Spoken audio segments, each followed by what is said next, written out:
Hello, I'm joined in the studio today by Arlington's Animal Control Officer, Amanda Kennedy.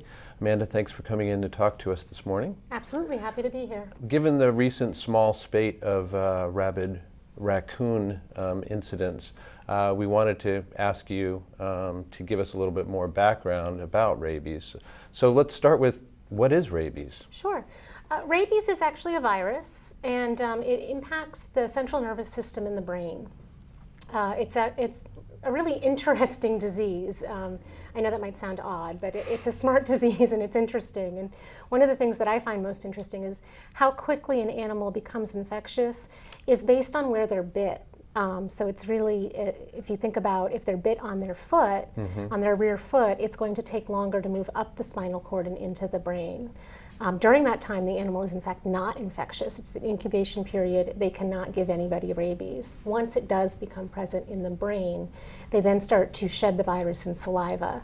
And at that point is when they're actually considered rabid. And if they were to bite somebody or another animal, they would be transmitting rabies.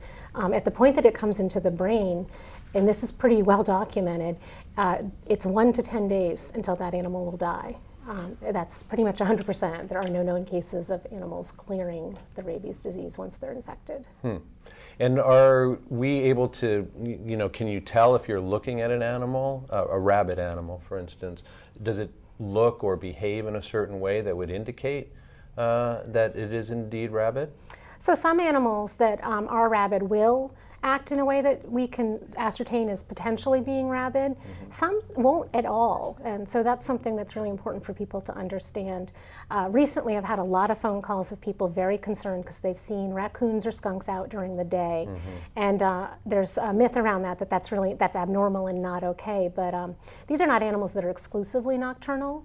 And they will, in fact, come out during the day, especially around this time of year.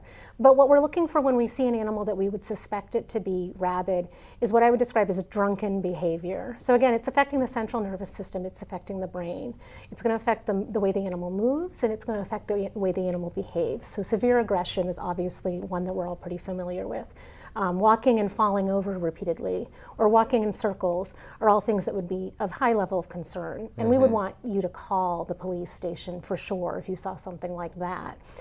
Interestingly enough, rabies and distemper present almost exactly the same. So when you see an animal that's doing that, we know that they're sick, we know that we need to do something about it. But unless we test that animal, we're not going to know if it was rabid or if it had distemper.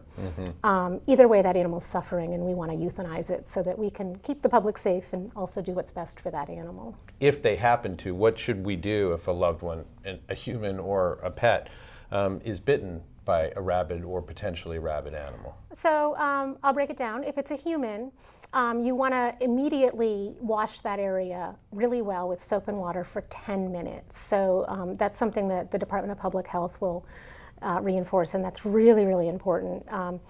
That you do that. You want to report it immediately if you can, so to the police. If the animal that bit is present, then you don't want to put yourself at further risk, but you want to make sure, if you're able to keep your eyes on it so that when myself or an officer arrives, we can do something with that animal. Once we've lost sight of it, it's not, we can still do something to help the person, but it changes whether we're able to get that diagnostic information. Right. And is it the same with if it's a pet that is bitten? So if it's a pet, I wouldn't recommend that you do the washing yourself. I would recommend that you then again call me, seek veterinary care. Either case, myself and the Department of Public Health needs to be notified. And in the case of an animal, that animal may go on a quarantine. And that quarantine can vary depending on whether they were up to date on their rabies vaccine or not. Well, Amanda, I really want to thank you for coming in and talking with us today. It's been chock-a-block full of useful information to talk with you. So appreciate your coming by, and we'll talk to you again at another time. Yeah, absolutely, anytime. Thanks. For Arlington Public News, this is James Milan. Thanks for joining us.